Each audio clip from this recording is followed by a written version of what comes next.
my bathroom. Say hello to my friends.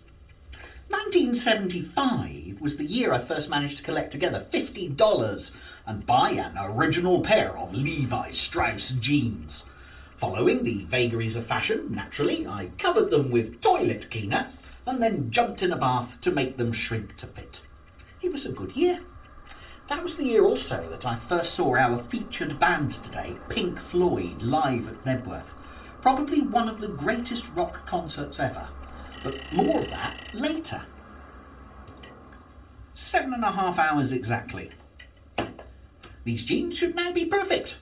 All I have to do is find my 70s tie and dye t-shirt.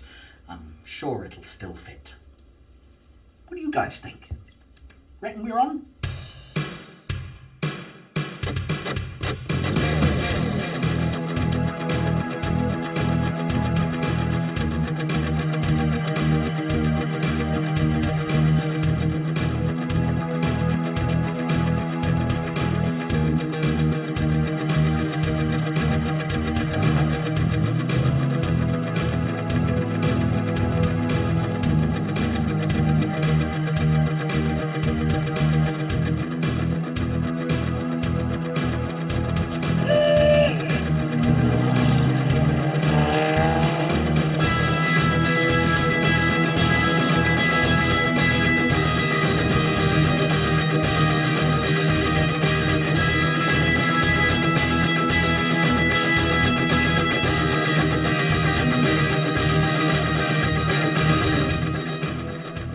Floyd was to music what Salvador Dali was to art.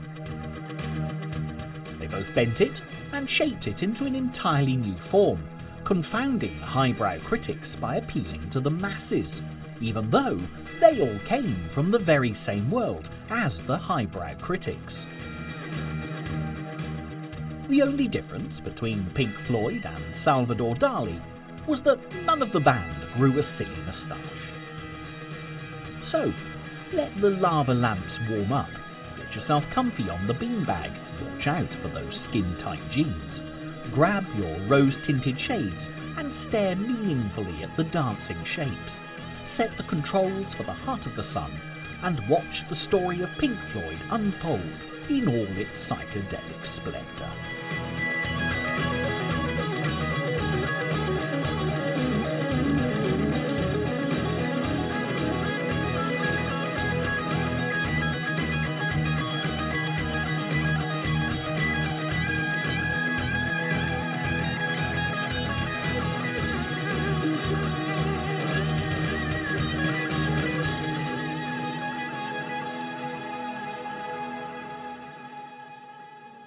Cambridge, England, is a town dominated by its famous university, a city awash with visual splendour and a rich history.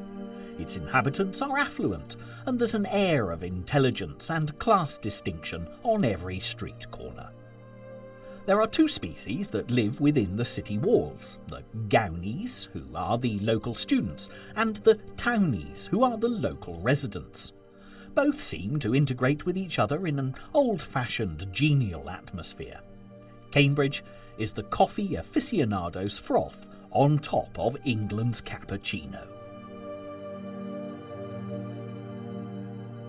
It was here, in Cambridge, so named because of the River Cam which runs directly through it, that three key members of Pink Floyd were born and brought up. Roger Waters arrived in 1943, eager to be the first one on life stage, ready with a bass guitar and a lonesome voice. But not for long. Syd Barrett, he of the overactive imagination and poetic licence, and Dave Gilmour of the handsome looks and even more coveted lead guitar skills soon joined him in 1946.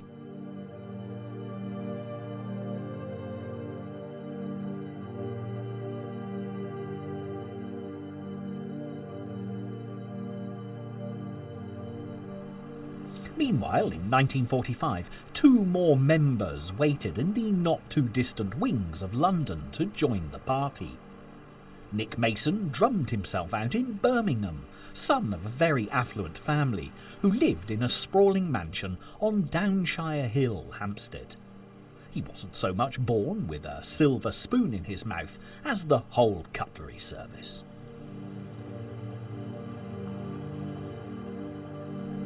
And Richard Wright was born in Hatch End, always the quiet, self-contained type who was happier standing behind a keyboard than a microphone.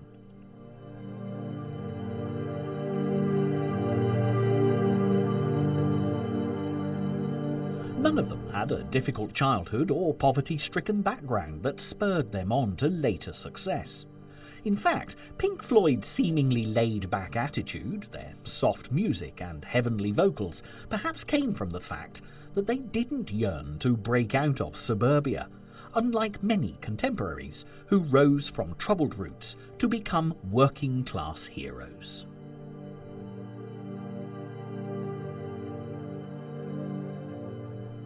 The early 1960s saw Cambridge as a thriving community for bands, artists, poets, and progressive thinking types. In hindsight, the whole atmosphere does scream the word pretentious. Syd Barrett, the founding member of Pink Floyd, attended Cambridge's College of Art and Technology, as did the man who eventually replaced him, Dave Gilmour. They were close friends, and ironically, it was Dave Gilmour who actually taught Syd Barrett how to play the guitar.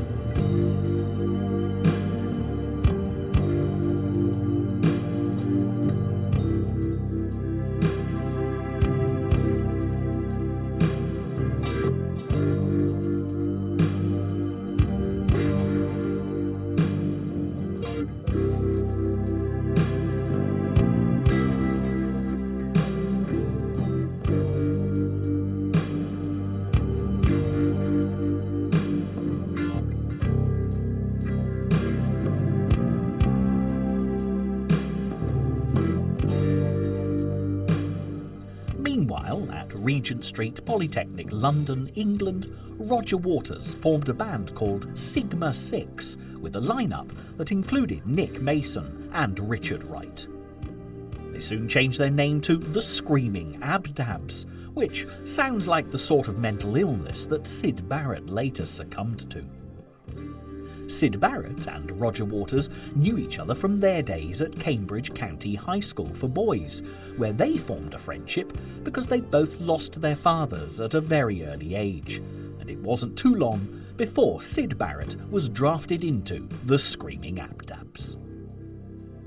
The band then went through a dizzying succession of name changes, including Spectrum 5, Leonard's Lodgers, the Megadeths, and the Pink Floyd Blues Band, before becoming the Pink Floyd Sound.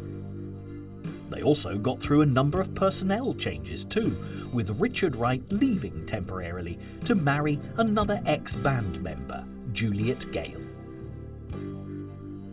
It was Syd who'd chosen their new name, and although it sounded like something he came up with during an LSD-induced trance, it actually came from his record collection. He merged the names of Pinkney Anderson and Floyd Council, two respected rhythm and blues artists from the Carolinas, USA. Roger Waters later stated that if they'd merged the wrong names, they'd have become a local authority, Anderson Council. Syd Barrett was a much better artist than a musician, and it was with this discipline that he approached his songwriting, turning each composition into a work of art.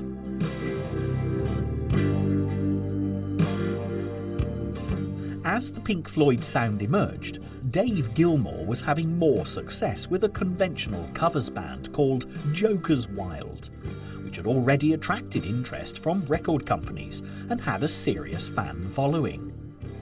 This may have been something to do with Dave Gilmour's classic good looks, of course, which had earned him money as a male model on several occasions. He was the pop idol of his day, without having to endure the taunts of horribly opinionated judges. Both bands would often alternate as opening acts for each other in Cambridge and in London, with the notable exception of a large private party in Great Shelford, Cambridgeshire, where both of them had the opening act of a little-known and not well-received folk artist called Paul Simon. History doesn't recall whether it was Syd Barrett who advised him to get a taller partner with taller hair so they could make music with more art involved. But it was certainly a move that proved to be a bridge over troubled water.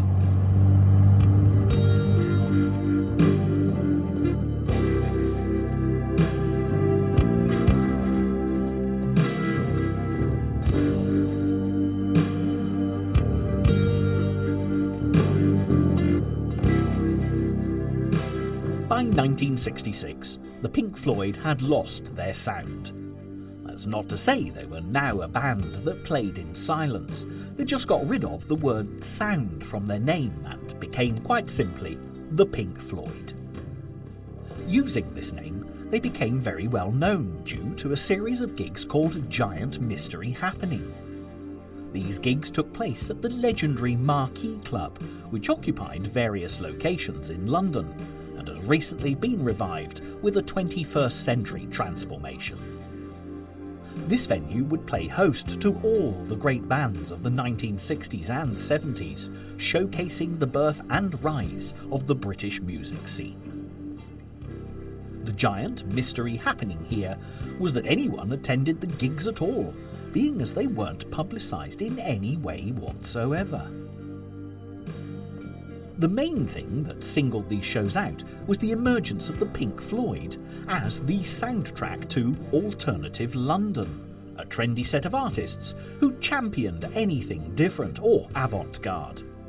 Of course, taking copious amounts of drugs would have made anything seem alternative, and this was very much part of the London scene.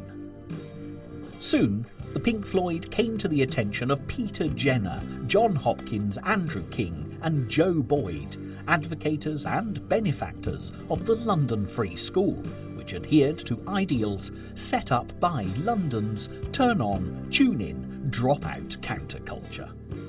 They helped the Pink Floyd get their first official professional gig.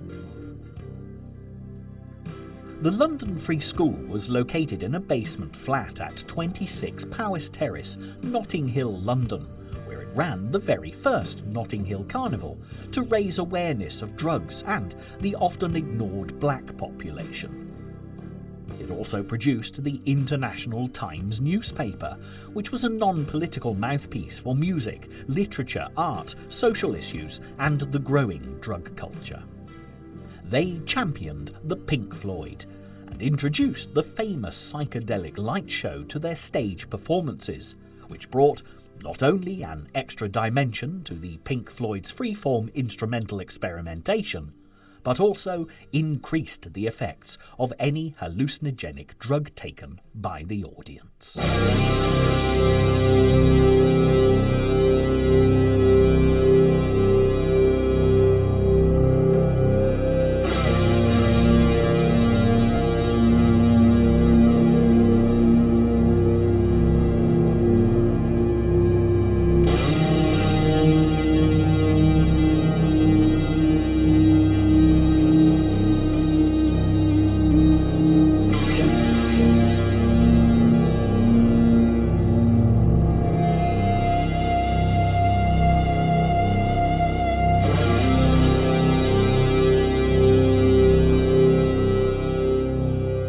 Oddly, none of the band condoned this at the time, as they were typical middle-class boys who were not personally involved in such practices. And it wasn't until later that Syd Barrett became hooked on stimulants that, sadly, exacerbated a fragile mental state to the point of meltdown. Because of the hype and the buzz surrounding the Pink Floyd in and amongst the London scene, record companies fell over themselves to sign them. Columbia, a subsidiary record label of the mighty EMI, offered the most creative freedom for the band, and they soon signed for them.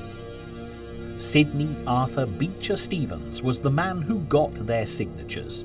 He was the same man who'd turned down the Beatles a couple of years earlier, and he wasn't about to make the same mistake twice.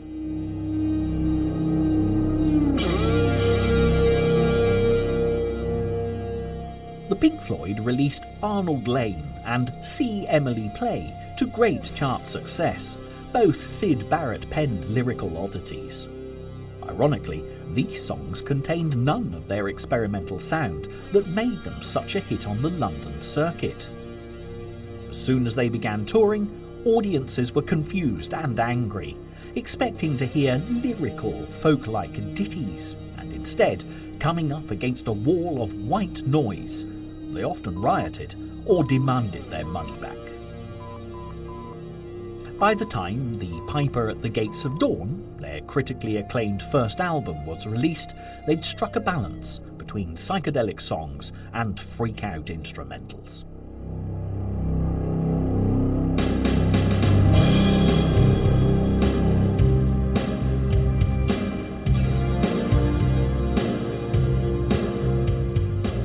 It lost them some of their core London audience, who saw it as selling out, but it gained them a much wider following outside of London.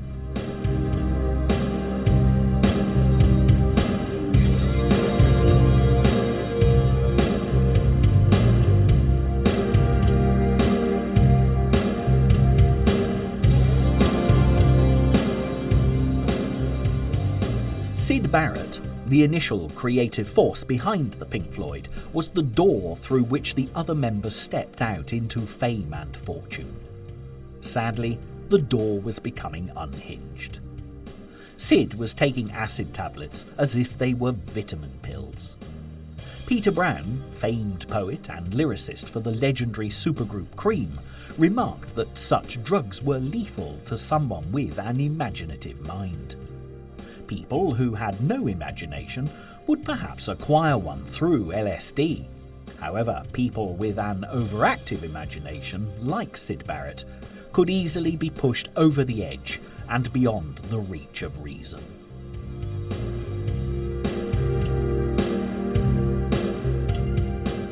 It all came to a head in 1968 during a tour with Jimi Hendrix, The Move and Amon Corner.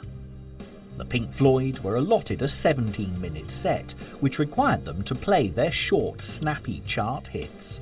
Syd, who believed music was, like art, a form of expression and emotion, just couldn't handle the mundane, repetitive nature of playing the same thing every night.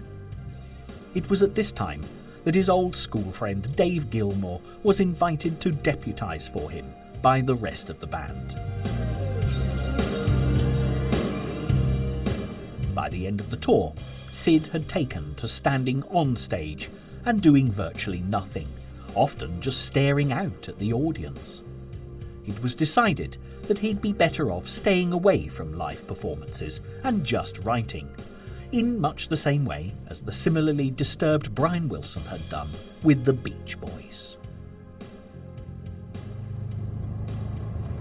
When Dave Gilmour joined, he didn't recognise the Syd Barrett he used to know at all. The psychedelic lights were on, but there was definitely nobody at home.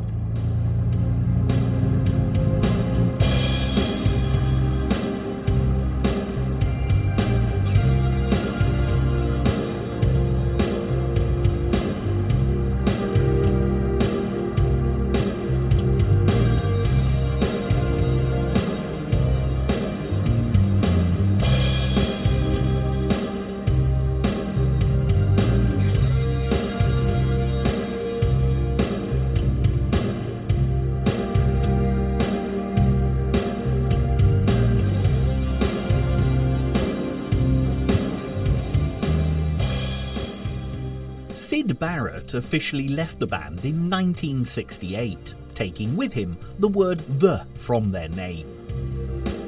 The guilt of ousting their troubled friend still hangs over Pink Floyd today, as does the spectre of Syd Barrett himself, who leads a quiet and reclusive existence in his native Cambridge. Roger Waters, being the tallest, oldest and most egocentric, took over the leadership of Pink Floyd, believing that even without Syd, they could continue to be a dominant and successful band. However, 2 subsequent singles flopped badly, and Pink Floyd began looking shakier than the 6-foot jello they used to offer up at their early stage shows. Their second album, A Saucerful of Secrets, had minimal involvement from either Syd Barrett, who was relegated to sitting in the recording studio's foyer waiting to be called into play, or Dave Gilmour, who was just there originally as a replacement for Syd Barrett's rhythm and lead guitar duties. However, because of extensive promotional duties in Europe and the USA, they began gaining a huge following, with fans that had no idea that there had been a Pink Floyd which involved a member called Syd Barrett.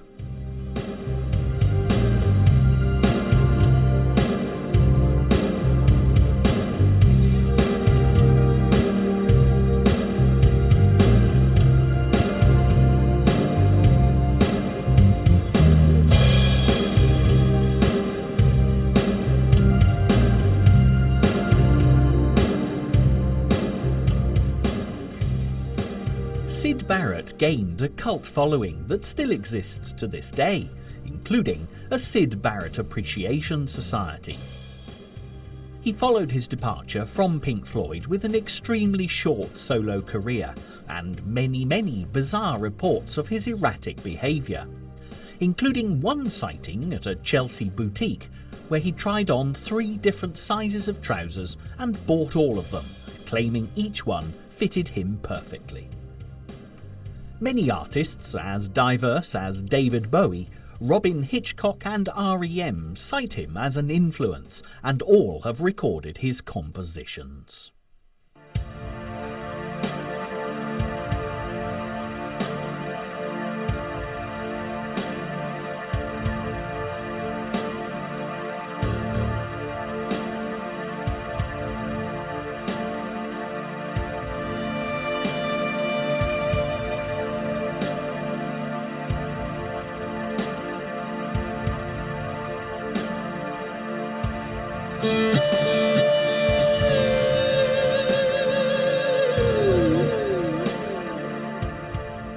During 1969, Pink Floyd embarked on extensive tours in England and abroad, which took in renowned and popular venues such as the Royal Albert Hall, London, Fairfield Hall, Croydon, and the Mothers Club, Birmingham. This resulted in a new double album, half of which included a recording of them as live from their tour, called Ummagumma. The title was not a little-known African tribe who played progressive rock music on the shrunken heads of missionaries, but it alluded to the Cambridge slang word for copulation. Not quite as catchy when saddled with the New Age philosophy of the late 1960s. Free Ummagumma doesn't have the same ring to it as free love. Imagine asking someone if they fancied a quick Ummagumma. They might think you'd had too many beers, which, thinking about it, probably isn't a bad thing before you start prancing around asking somebody for an Ummagumma.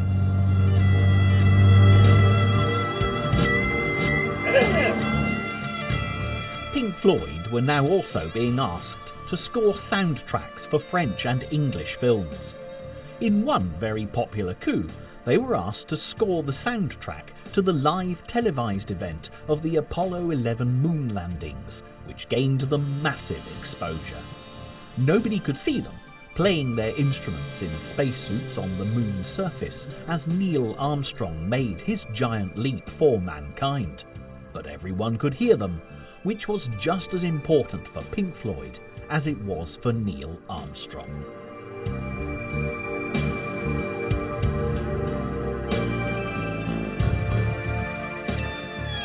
During the early 1970s, their next two albums, Atom Heart Mother and Medal, would establish Pink Floyd as a growing phenomenon. They both came with covers that would confound and delight fans, as they didn't feature photos of any of the band at all. Atom Heart Mother came with a photo of a cow stood in a field, whereas Medal featured a close-up photograph of a human ear submerged in water. Both were in keeping with their already established sense of the absurd. From then on, the covers of Pink Floyd albums would be the work of Storm Thorgerson and his artistic company, Hypnosis. My first photographic studio was one vacated by Storm in the famous Tin Pan Alley of London, otherwise called Denmark Street. Medal boasted two instant classics that would become live stalwarts played at every Pink Floyd concert. One was called Echoes, which started out as a 20-minute piece composed by Pink Floyd as a whole album, before being whittled down to the aforementioned song. The other, called One of These Days, came from a reworking of the title theme tune to the very popular BBC science fiction programme Doctor Who. Science fiction is a big part of Pink Floyd's makeup, and the band were all big fans of this iconic show. The Doctor Who theme tune is also used to end the live performances of Orbital, a band similar in their approach to music and lighting shows, who were tagged as the new Pink Floyd when they first burst onto the music scene in the 1990s.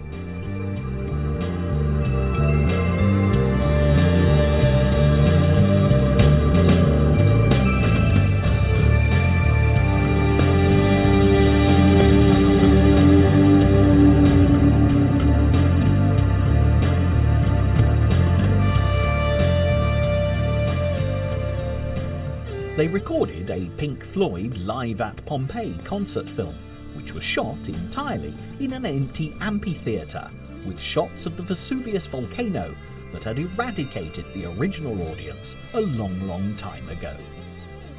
Originally commissioned for European television, the art house feel made it an instant success at the world-famous Edinburgh Festival in Scotland.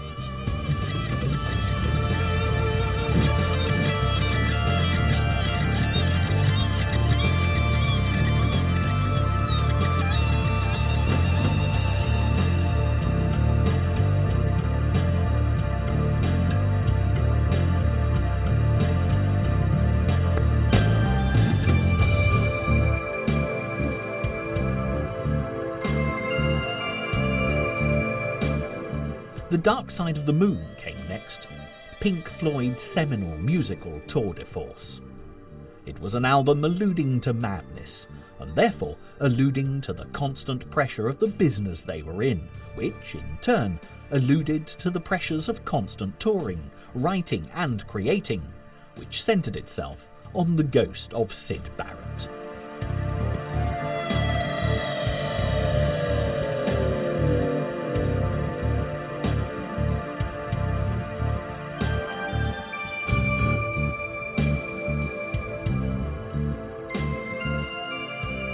Although it focused on the shadow of Syd, it was the album that finally broke all ties with his vision of what Pink Floyd should be. It was an album that was effectively road-tested like a new car during long concert tours, playing nothing but this new material. The final pre-album release of a showcase was at the Rainbow Theatre, a luxurious venue opened in 1930 in Finsbury Park, London, which, like the Marquee Club, played host to all the big names of the 1960s and 1970s.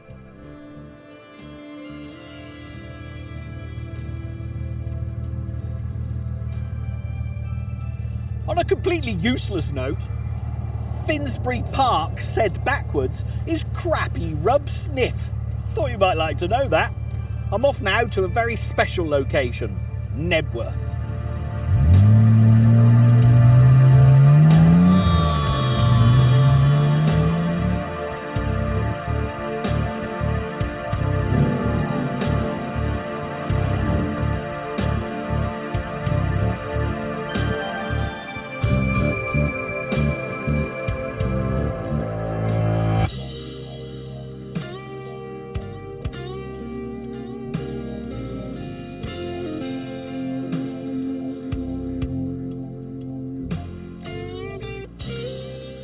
It's the 5th of July 2005, and 30 years ago today, iconic promoter Freddie Bannister brought Pink Floyd to a stage here at Knebworth Park and ripped the mind out of 100,000 people.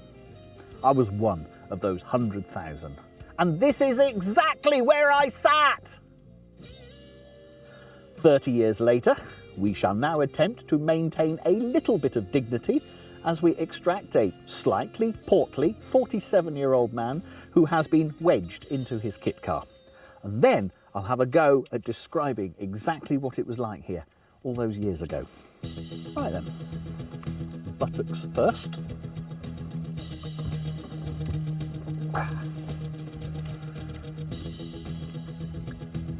So far so good.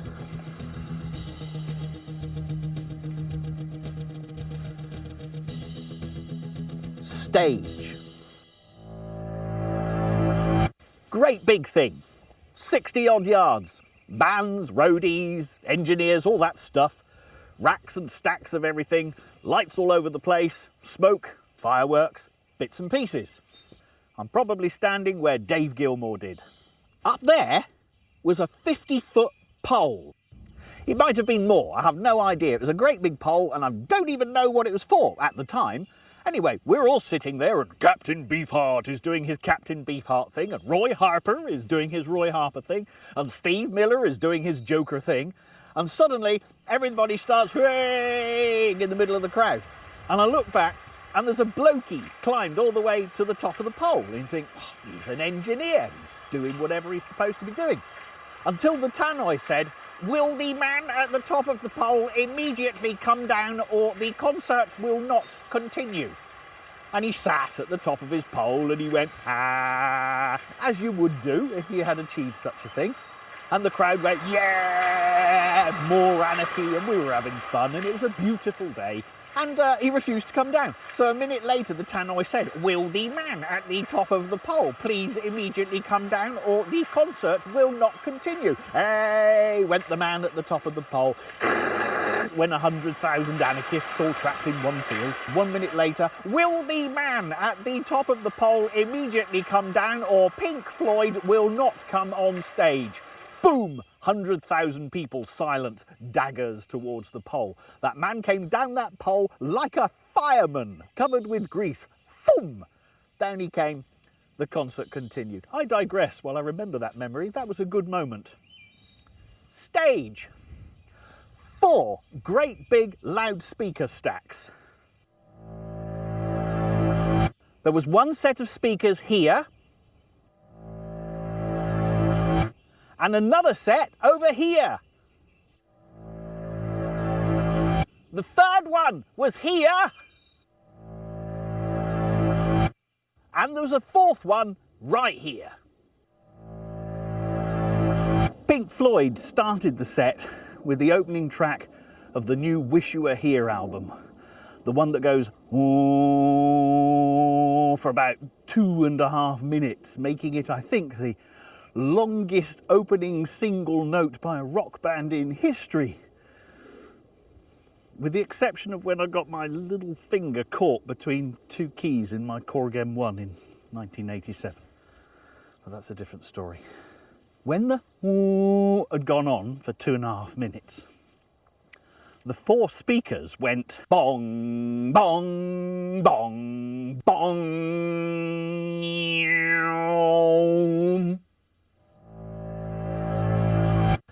I believe it was the first time they used quadraphonic sound in a rock concert.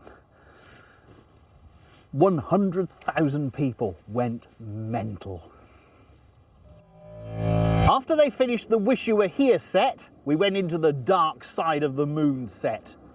Huge, big round screen. Jet planes, no. Spitfires, yes. I don't think they arrived on time, but they had a good go.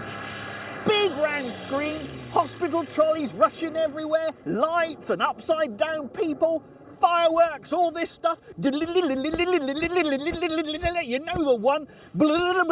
Everything going mental. Boom, boom, boom, boom, boom, the whole thing. And then the purpose for the 50-foot pole was revealed to all. Unbeknown to me and 99,980 people, someone had scarpered all the way up this pole with a great big plane. Model one, which I think was a Spitfire. Goes to the stage and down comes the Spitfire in flames.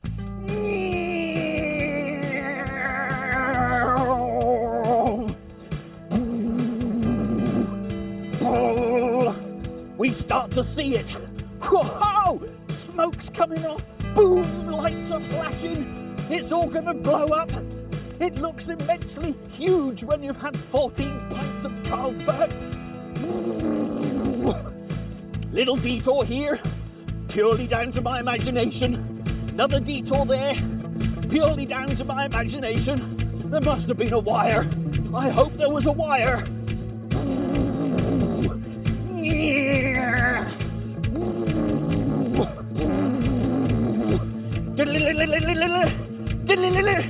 Yes, we're gonna make it. And kaboom! Boom, bang, fireworks. Boing! Ta-da! Boom, boom, boom. The gong, bang! The big screen, whoosh! Bang!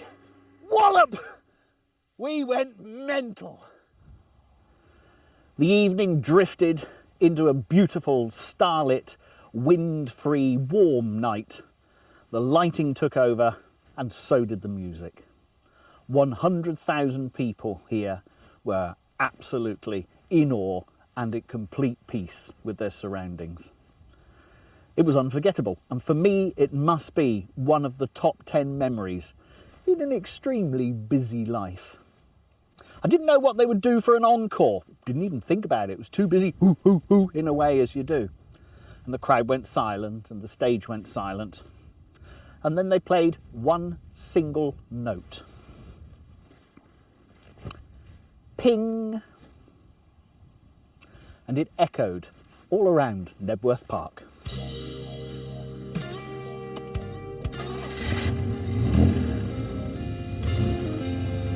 Ping!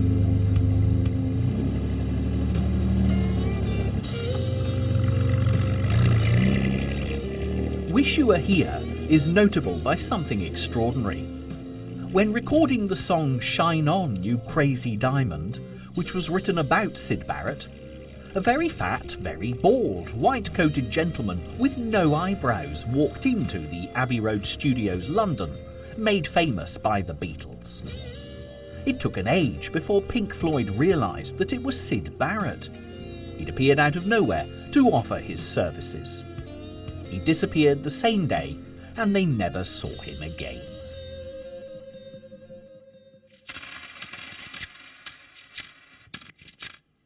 Tensions within the band were becoming increasingly fraught due to the divide between all four musicians. There was no urgency anymore to make music because they felt they'd reached their zenith with Dark Side of the Moon. They were also being lambasted in the popular press as younger journalists increasingly found their middle-class music dull and expressionless.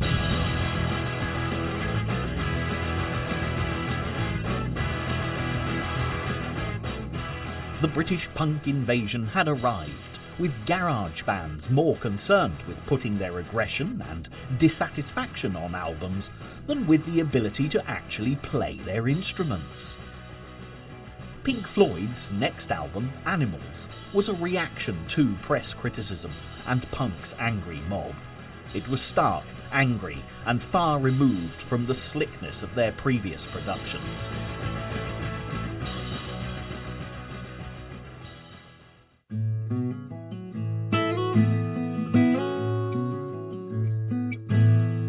It's also famous for the front cover, which showed an inflatable pig floating through the four chimneys of Battersea Power Station, Queenstown Road, London.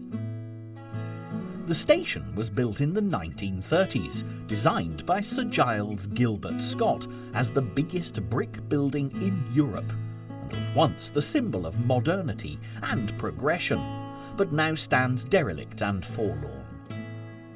A specially imported 40-foot inflatable pig broke free from the tether during the morning shoot and floated away majestically over the London skyline. Local air traffic control had to warn pilots of a flying pig in the vicinity. By mid-afternoon, it was seen at 18,000 feet over Chatham, Kent. It finally landed in a farmer's field in Chilham, near Canterbury, with quite a tale to tell the other pigs.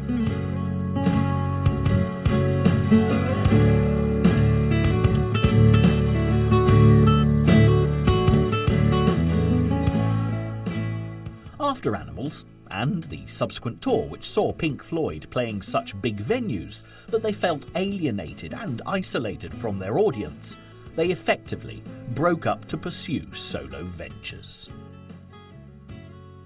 Because of their massive income from record sales and concert tours, Pink Floyd had deposited their money with investment brokers Norton Warburg to try and reduce their tax liability.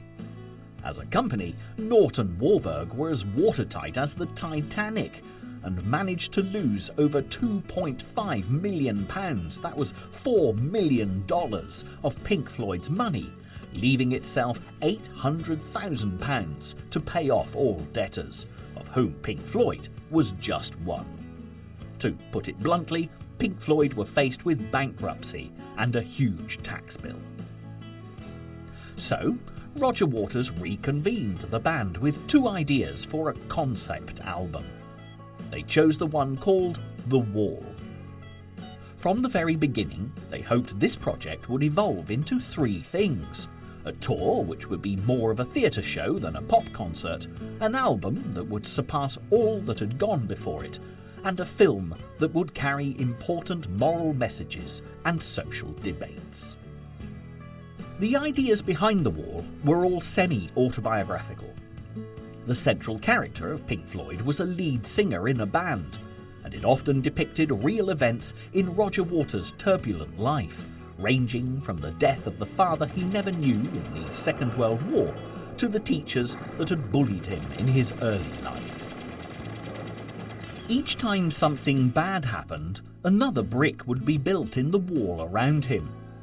The eventual descent into madness and megalomania were partly drawn from Syd Barrett's unhappy demise into reclusive mental illness, and partly drawn from Roger Waters' own rampant ego and controlling nature.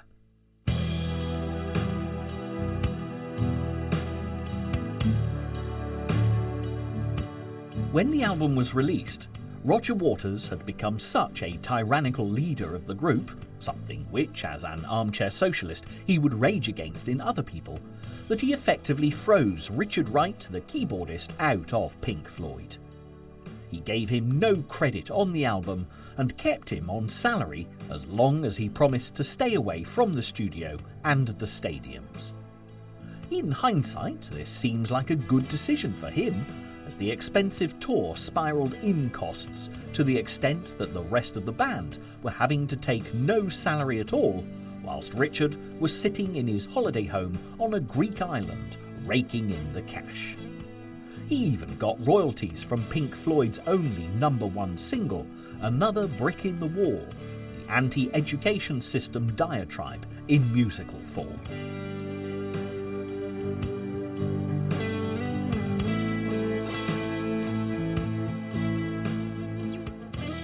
With the album and the tour completed, the film was the final thing to appear. Directed by Alan Parker, with animations by Gerald Scarfe, and with the lead role taken by ex-punk Bob Geldof, it was a harrowing account of one man's descent into madness. Not long afterwards, Roger Waters released a Pink Floyd album with little or no involvement by Dave Gilmour on lead guitar or Nick Mason on drums. It was entitled The Final Cut and is generally regarded as the worst Pink Floyd album ever, due to Roger Waters seeing his bandmates as nothing more than hired hands rather than creative partners. Soon afterwards, Roger Waters issued a statement to EMI and CBS Records, the UK and USA record labels that had Pink Floyd on their books, to say that Pink Floyd was no more. It was, in his words, a spent force. He never expected anybody to disagree. He then embarked on a fruitless solo career that, even if it was critically lauded, was commercially appalling.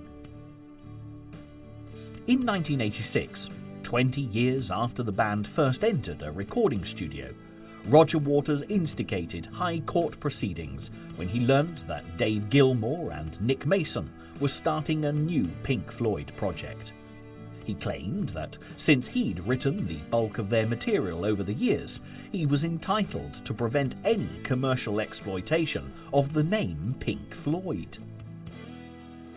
However, after the usual out-of-court wranglings that go on during these difficult sorts of episodes, the case was dropped, and everyone went about their own affairs, albeit in separate directions.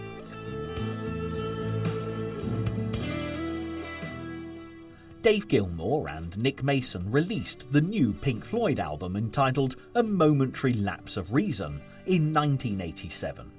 For legal reasons, Richard Wright jumped back on board only as a salaried member of the band. It was a commercial and critical success, but Roger Waters was the most voracious critic of the new album, lambasting it for the use of too many session musicians.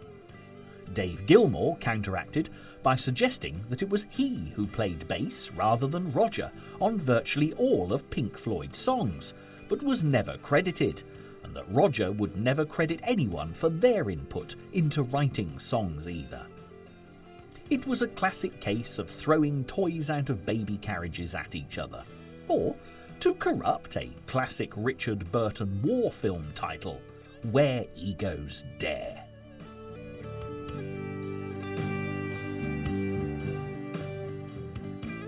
In order to make the reformation of Pink Floyd complete, the band recreated the immense stage shows that they'd become famous for and took it all back out on a worldwide tour. The box office success eclipsed anything that had gone before it and relegated the Roger Waters solo tour, which he'd decided to attempt at the same time, to a mere footnote in history. The comeback tour finished up at Knebworth Park, north of London, in September 1990. There had been 200 shows, 5 million fans, and £60 million worth of takings, not including merchandise. In the same year as the Pink Floyd tour finished, Roger Waters led an all-star cast of musicians and actors in a live performance of The Wall in Germany, featuring Joni Mitchell, Sinead O'Connor, Van Morrison, The Band, Tim Curry, Albert Finney, and Marianne Faithfull. The venue was Potsdamer Platz, right on the site where the no man's land had been situated between the Berlin Wall, dividing East and West Germany.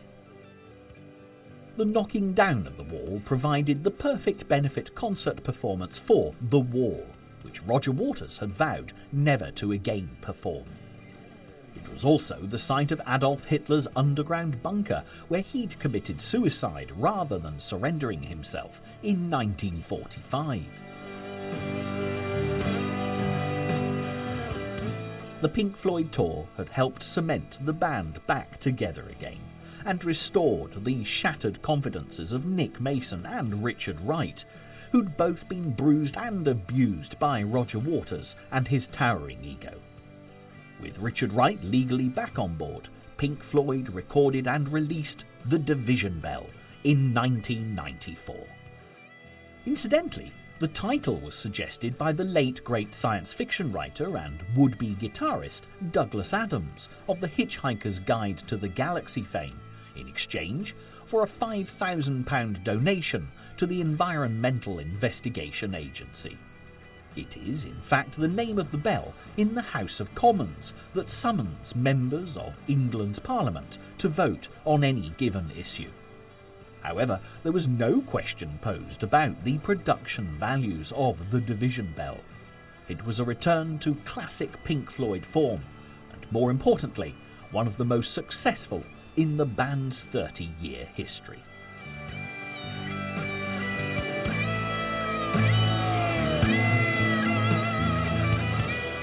Both A Momentary Lapse of Reason and The Division Bell were recorded on Dave Gilmour's luxury houseboat cum studio, the Astoria, which is moored on the Thames River, London, England, right next to Hurst Park, the site of the first ever cricket match and the first game of golf to be played in 1731 and 1758 respectively.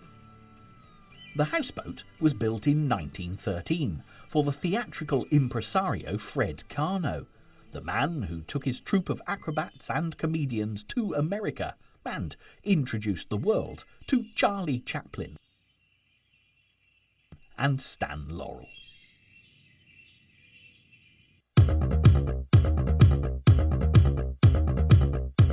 Following on from the success of the Division Bell, Pink Floyd took a no-expense-spared show on tour with a new sound system and spectacular light show. They carefully balanced old and new material, which attracted a new and younger audience, as well as appealing to the more mature fans. The tour also produced a new live album called Pulse, which was distinguishable from other albums by having a red LED flashing light embedded in the packaging that flashed intermittently on and off for 6 months. It also contained a complete live version of Dark Side of the Moon as the complete second half of the concert. Yet again, Dave Gilmour's floating studio, the Astoria, was the venue for the mixing, post-production and editing of Pulse. Pink Floyd are consistently likened by critics to a lumbering dinosaur still striding the world like a relic from a bygone age. What they seem to overlook is the fact that this dinosaur has teeth and passion, energy and emotion, heart and soul. It has overcome the loss of 2 of the key creators of the Pink Floyd species, but has still survived and is in little danger of ever becoming extinct. This dinosaur refused to be fossilised, instead preferring to evolve and take its rightful place amongst the truly great rock giants.